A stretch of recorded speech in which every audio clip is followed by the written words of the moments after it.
नमस्कार दोस्तों, कैसे हैं आप सब। आई होप आप सब बहुत अच्छे होंगे। बहुत बहुत स्वागत है आप सभी का हमारे यूट्यूब चैनल लीगल पिलर में। दोस्तों, आज का जो वीडियो है उसका जो टॉपिक आप देख पा रहे होंगे टाइटल से इसके कि पहली शादी छुपाकर यदि कोई व्यक्ति दूसरी शादी करता है तो उसके खिलाफ कोई कार्रवाई, कोई शिकायत का प्रावधान है या नहीं है।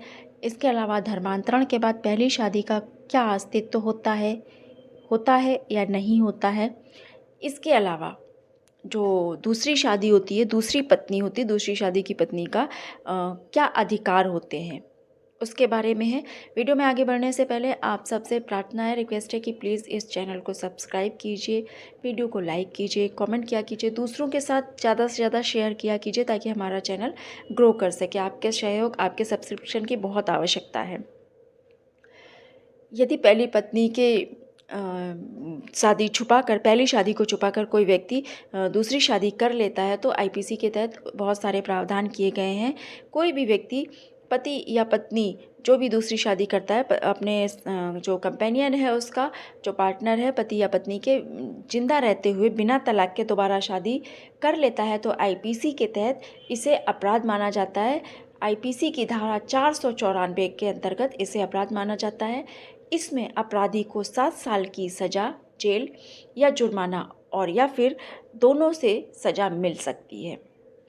इसके अलावा कानून की नज़र में कोई व्यक्ति इस तरह का अपराध कारित करता है तो उसे सज़ा के साथ साथ एक प्रावधान और है, एक बात और जुड़ी है इससे कि जो दूसरी शादी व्यक्ति करता है पहली पत्नी के होते हुए तो उस दूसरी शादी को कानूनन कोई मान्यता नहीं मिलती, उसकी कोई वैलिडिटी नहीं होती है।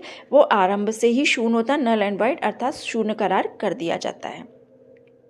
हिंदू विवाह अधिनियम 1955 ये कहता है कि पति या पत्नी की पहली शादी वैध होते हुए यानी कानून की नज़र में शादी वैध होनी चाहिए। इसलिए यहाँ पर लिखा गया है कि पहली शादी वैध होते हुए अगर कोई व्यक्ति या महिला दूसरा विवाह कर लेता है या कर लेती है तो दूसरा विवाह अवैध होगा, आरंभ से ही शून्य होगा, इसे शून्य माना जाएगा।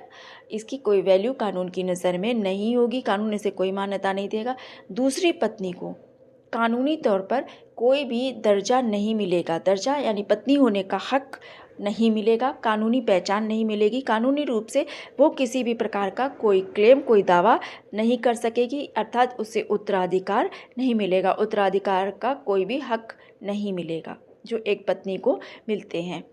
यानी एक हिसाब से समझा जाए तो वो महिला करवा चौथ का व्रत तो रख सकती है, लेकिन अगर पति की मृत्यु हो जाए तो उसकी संपत्ति में कोई अधिकार का क्लेम नहीं कर सकती है, उसकी मांग नहीं कर सकती, उसका कोई हक नहीं होगा, सारे हक पहली पत्नी को मिलेंगे। आईपीसी की धारा इन सब के कुछ अपवाद भी हैं, उन अपवादों के बारे में बाद में बात करेंगे। आईपीसी की धारा जो है 494 के तहत दूसरा विवाह एक अपराध माना जाता है। सिर्फ इतना ही नहीं, भारतीय दंड संहिता 1860 की धारा जो 494 है वो ये कहती है कि अगर पति या पत्नी बिना तलाक के पहली शादी के वैध होते हुए अपने जीवन काल में ही, मतलब जो जीवित है दूसरा उसका पार्टनर, उसके जीवन काल में विवाह कर लेता है या कर लेती है तो कानून में अपराधी होगा और उस अपराध की उसे सजा दी जाएगी। आईपीसी की धारा 494 का अपराध असंज्ञेय एवं जमानती अपराध होता है, अर्थात पुलिस थाना अधिकारी ऐसे अपराध की सूचना मिलने पर या ऐसे अपराध की कंप्लेन आने पर, जो है शिकायत आने पर, एनसीआर सीआरपीसी धारा 155 के निर्देशानुसार तुरंत दर्ज करेगा एवं जमानत भी पुलिस थाने से ही ली जा सकती है।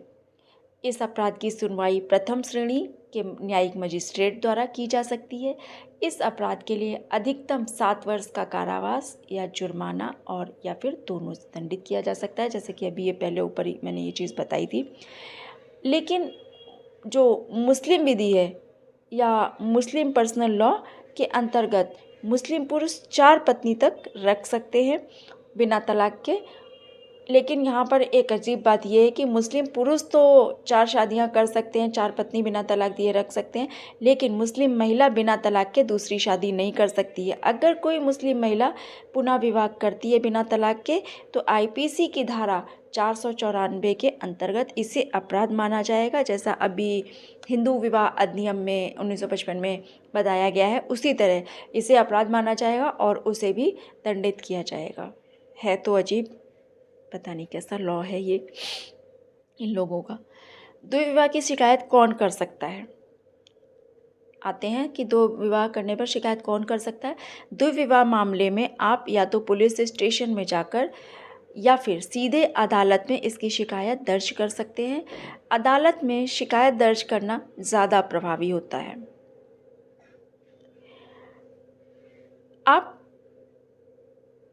जिस स्थान से बिलोंग करते हैं, जिस स्टेट से बिलोंग करते हैं, वहाँ शिकायत कर सकते हैं। और या फिर आप कहीं और सेटल हो रहे हैं, मतलब कहने का जहाँ के निवासी हैं, जो आपका निवास स्थान है, उसी जगह के थाने और कोर्ट में आप इसकी कंप्लेन करेंगे। हिंदू मैरिज एक्ट 1955 के तहत बिना तलाक दूसरी शादी नहीं की जा सकती है। आईपीसी की धारा के तहत दूसरी शादी करने पर क्रिमिनल ऑफेंस का केस बन जाता है। इसके कुछ जो अपवाद मैंने अभी बताए थे, जिन अपवादों के बारे में बात की थी, वो अपवाद ये हैं कि यदि मान लीजिए कोई व्यक्ति शादीशुदा है और उसका जो पार्टनर है, उसका पता 7 साल तक उसे नहीं चलता है कि वो जिंदा है, मृत है, उसकी कोई सूचना प्राप्त नहीं होती, वो उपस्थित नहीं होता है दूसरी शादी के वक्त और दूसरी शादी के बाद 7 वर्ष तक, तो फिर दूसरी शादी मान्य होती है। ये इसका एक अपवाद है। लेकिन जो दूसरी शादी वो कर रहा है, उसमें जो पार्टनर है, उसका नया पार्टनर है, उसे इन सब बातों की और पहली शादी की पूरी सूचना होनी चाहिए, उसे बताना पड़ेगा। अगर नहीं बताता है तो ऐसा करना भी अपराध की श्रेणी में आता है और इसके लिए भी दंड का प्रावधान है, तो ऐसा नहीं करना चाहिए। अब आते हैं दूसरी जो पत्नी होती है उसके अधिकार। तो दूसरी पत्नी के कोई अधिकार नहीं होते हैं किसी, जैसे इसमें भी अभी ऊपर बताया गया कि पति की अर्जित आय में या पैतृक संपत्ति में, किसी भी संपत्ति में किसी प्रकार का कोई अधिकार या हक प्राप्त नहीं होता है। सिर्फ भरण पोषण का दावा कर सकती है। भरण पोषण का अधिकार पाने का अधिकार दूसरी शादी में दूसरी पत्नी को होता है। अच्छा, 3 शर्तों पर दूसरी शादी मान्य भी होती है। क्या शर्तें हैं? वो शर्तें हैं कि या तो पति पत्नी का तलाक हो गया हो, दोनों का विवाह विच्छेद हो गया हो, अलग हो गए हों। पति या पत्नी में किसी की डेथ हो गई हो, तो सभी जानते हैं डेथ हो गई तो दूसरी शादी कर सकता है। पहली शादी में अलग होने का लिखित प्रूफ होना चाहिए, तो दूसरी शादी हो सकती है। अब आते हैं कि धर्मांतरण के बाद पहली शादी का अस्तित्व, ये भी बहुत इंपॉर्टेंट है। तो मैं बताना चाहूँगी कि यदि कोई व्यक्ति धर्मांतरण करके दूसरी शादी करता है तो उस दूसरी शादी की कोई मान्यता नहीं होती है। धर्मांतरण करने के बाद भी पहली शादी का अस्तित्व बरकरार रहता है और दूसरी शादी का कोई अस्तित्व नहीं होता है, कोई मान्यता नहीं होती है। तो दोस्तों, इसके अलावा भी कुछ जानना हो तो कमेंट कीजिएगा या मेल कीजिएगा। प्लीज़ सब्सक्राइब कीजिए, लाइक कीजिए, शेयर कीजिए। Thank you.